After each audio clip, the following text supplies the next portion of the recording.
আসসালামু আলাইকুম everyone, welcome to my new blog. তো আজকের ব্লগ হচ্ছে আমাদের গ্রামে 31st পালন করার। জীবনে প্রথমবার আজকে আমি গ্রামে 31st পালন করতেছি, উদযাপন করতেছি, সেলিব্রেট করতেছি, একই তো, সবই এক। যাই হোক, তো আজকে মেনলি আমাদের সাথে 31st অংশগ্রহণ করেছে ইফাত। তো ইফাত এখন এতদিন ছিল না আমাদের সাথে, আমরা ঘুরতাম, ও বাসায় আরামে ঘুমাইতো, ও আসতো না। তো এখন আমরা আমাদের 31st বাজারও করা শেষ। তো আমাদের মেয়েদের যেটা কাজ রান্নাবান্না করা, আজকে রান্নাবান্নাতে ইফাতও আমাকে হেল্প করবে। হ্যাঁ, হেল্প করবে, এটারে হেল্প বলে। হ্যাঁ, তো হেল্প করবে, এই জন্য ও আসছে। তো চলুন আজকের ব্লগটা আমরা দেখে আসি, আপনাদের কাছে আশা করি অনেক ভালো লাগবে। Bye bye.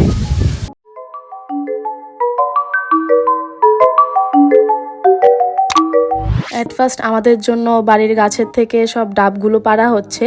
এখন বাড়ির সামনের যে গাছ আছে ওখান থেকে ডাব পাড়তেছে, এরপর পিছনেরটার থেকে পারবে। এই কয়টা ডাব পাড়া হয়েছে এই গাছ থেকে, আর এই গাছ থেকে এখন পারতেছে আরো। সবগুলো এখন বাসায় নিয়ে যেতে হবে। ডাবগুলো বাসায় এনেই এগুলো ভালো মতো কাটতেছে, সবাই মিলে একসাথে এখন ডাবের পানি খাবো। ফ্রেশ ফ্রেশ ডাবের পানি। আমি কম খাই, কিন্তু সবার বেশি বেশি খাওয়া উচিত, ওকে?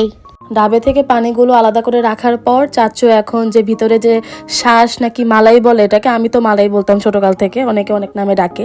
তো এগুলো সব বের করে পানির সাথে মিক্সড করে দিচ্ছে। তো আমরা সবাই খেলাম, খুবই মজার ছিল। এখানে মিথিলাও খাচ্ছে।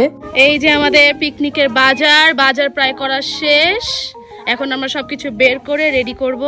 ভিতরে আরো কিছু বাজার আছে। এখানে রান্না বান্না সব শুরু হয়ে গেছে।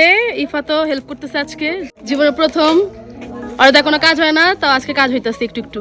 এই যে এখানে ডিম সিদ্ধ করাইতেছি, ওখানে ইফাত লেবু কাটতেছে। ইফাত দেখি লেবু কাটা শেষ, যে লেবু ফালায়ও দিছে, মানে কোনো কাজ হয় না রে দিয়া। আর এখানে আহাত টক দই বানাচ্ছে আগের বারের মতো। টক দই মাখাচ্ছে, সুন্দর করে বলো। টক দই মাখাচ্ছে। আর একটু দাও, পানি দাও, অল্প অল্প দাও। আরো মাখাও। আমার ফুপি অনেক সুন্দর করে বাটতে পারে। আমি তো একটু পরে উঠে দৌড় দিব উড়ানের দিকে। না না, তো কেউ দৌড়িও ভাবি না, তোমাকে আমরা খুঁজে ফেলবো। এই যে দুইটা কামলা আমাদের বাসার। আমার ফুপি অনেক ভালো, কিন্তু আমার ফুপি মাঝখান দিয়ে যে একটা বাদাম খেয়ে ফেলছে। এই একটা না মিছা কথা, দুইটা খাইছে। দুইটা স্বীকার করতে স্বীকার। আমরা এখন কাজ করার জন্য রেডি হয়ে গিয়েছি, ড্রেস চেঞ্জ করে। না, আমরা কাজে বোয়া না, আমরা সুন্দর করে কাজ করব। এখানে আমাদের ফুপি হেল্প করছে।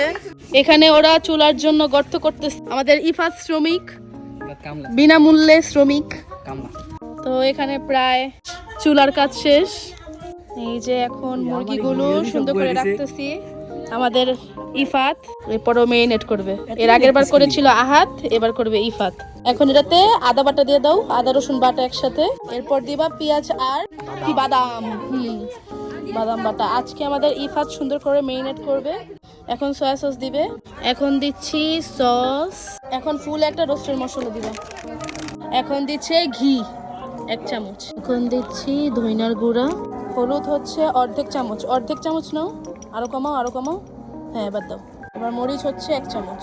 এবার দিবে হচ্ছে লবণ। এবার দিচ্ছি আমরা টক দই। এবার হচ্ছে আমরা মাখাবো। এখন দিচ্ছি কেওড়া জল। প্রায় মিনিট শেষ। এটা এখন আমরা ভিতরে আধা ঘন্টার জন্য রেস্টে রেখে দিব। বাহিরের চুলা জ্বালানো শেষ। এই যে আমার ফুপি এবারও।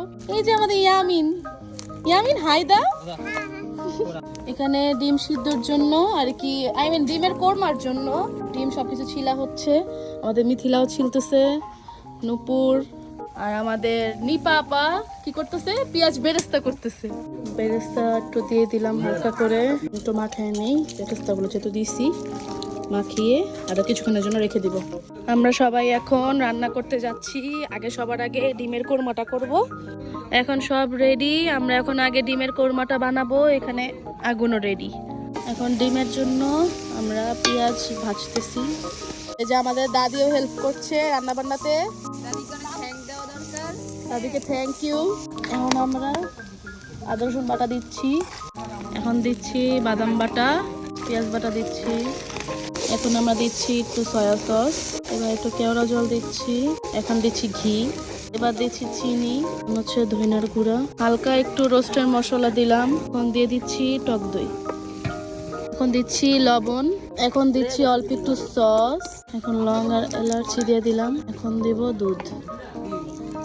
ভালো মতো কষানো হলে তারপর আমরা ডিমটা দিয়ে দিব। এখন পানি দিচ্ছি একটু, এখন ডিমগুলো দিয়ে দিচ্ছি একটা একটা করে, এখন মরিচগুলো ভেঙে তারপর এটার মধ্যে দিয়ে দিব। এখন আমাদের ডিমের কোরমা প্রায় রান্না শেষ, তো আমরা এটাতে ঢেলে নিব। এটাতে আগে পেঁয়াজ বেরেস্তা ছিল, তো ওটা ঢেলে এখন এটা ঢেলে নিব। বেরেস্তা দিয়ে দিচ্ছি, আমাদের ডিমের কোরমা শেষ। এখন আমরা রোস্টগুলো ভাজার জন্য দিয়ে দিয়েছি, এখন ভাজা শেষ, সবকিছু উঠিয়ে সাইডে রাখতেছি। রোস্ট সব ভাজা শেষ, এখানে মানে রোস্টের যা চিকেন ছিল সব ভাজা শেষ, আর এখানে আমরা রোস্টের গ্রেভিটা করার জন্য পাতিলা বসাইছি। এই যে এখন আমরা গ্রেভি রান্না করতেছি, এটা হচ্ছে দুধ, আমাদের বড় রাঁধুনি এখানে, আর ওই হচ্ছে ছোট রাঁধুনি। এই রাঁধুনি, এখন আমাদের যে আগে যে মেরিনেট করা মশলাগুলো আছে সেগুলো এখন এখানে ঢেলে দিব। রাঁধুনি রান্না করছো? রান্না কি ভালো হবে? ইনশাআল্লাহ হবে। তো এখন আমরা চিকেনগুলো দিয়ে দিয়েছি গ্রেভিতে, এই যে পানি দিয়ে দিচ্ছি আমরা যাতে একটু গ্রেভি হয়, আমরা তো সবাই ঝোল পাগল। তো আমাদের রোস্ট রান্না করা শেষ, আমার চাচি আছে সে এখন এটা রান্না করবে, পোলাও রান্না করবে। পোলাও রান্না করা শেষ হলে আমাদের রান্না বান্না শেষ, তারপরে আমরা গিলবো, খালি গিলমু, হ্যাঁ। গিলা হইব, খালি খাবার গিলা হইব, Yes. বেশি গিলব হয় না না না না না, ও বেশি গিলবে। আমার বড় ফুপি লবণ দেখতেছে, লবণ হয়েছে? এই তো লবণ হয়ে গেছে, একদম পারফেক্ট। বেস্ট লবণ টেস্টার ইন দি টাউন ভাই। হ্যাঁ হ্যাঁ খুব। এবার বেরেস্তা দিয়ে দিচ্ছি, শেষ আমাদের রোস্ট রান্না করা। তো এখন পোলাও গুলো আমরা বসায় দিছি, এখানে আমাদের ফুপি র্যাকেট খেলছে। পোলাও হয়ে গেছে, এখন আমরা বেরেস্তা দিয়ে দিচ্ছি, বেরেস্তা দিলে কাজ শেষ। তো সব রান্না বান্না শেষে আমরা সব খাবারগুলো ভিতরে নিয়ে আসলাম, ডিমের কোরমা, রোস্ট, পোলাও সবকিছু। সুন্দর ধোয়া, এটা হচ্ছে শীতের কারিশমা। এই হচ্ছে আমাদের 31st নাইট। এই যে আমরা এখন নিয়ে নিয়েছি, খুব তাড়াতাড়ি খেয়ে ফেলবো। তো সবারটাও নিয়ে নিছে। খাওয়া দাওয়া শেষে তারপর আমরা আবার দেখি মুভি দেখবো আর আড্ডা মারবো, তাই না? ফুপিরা আমাদেরকে ট্রিট দিয়েছে, এজন্য আমরা মুনাজাত ধরেছি। আমিন বলো, আমিন আমিন আমিন। হাত খুলে দিও, আমিন আমিন আমিন। জোরে জোরে ফুপি, শুনি না, জোরে আমিন আমিন আমিন। এ আমিন কো, তোর আমিন কো। আমিন আমিন। আশা করি আজকের ব্লগটি আপনাদের ভালো লেগেছে। বেশি ভালো লেগে থাকলে আমাকে অবশ্যই লাইক এবং ফলো এবং সাবস্ক্রাইব করবেন। আর আমরা ইফাতের হাসিটাকে একটু স্কিপ করবো, ও হুদহদি হাসতেছে। যাই হোক, সবাই ভালো থাকবেন। নতুন বছরে সবার বেশি বেশি শুভেচ্ছা রইলো। কি ইফাত, সবাইকে আসলে আমরা হ্যাপি নিউ ইয়ার জানাই দিই।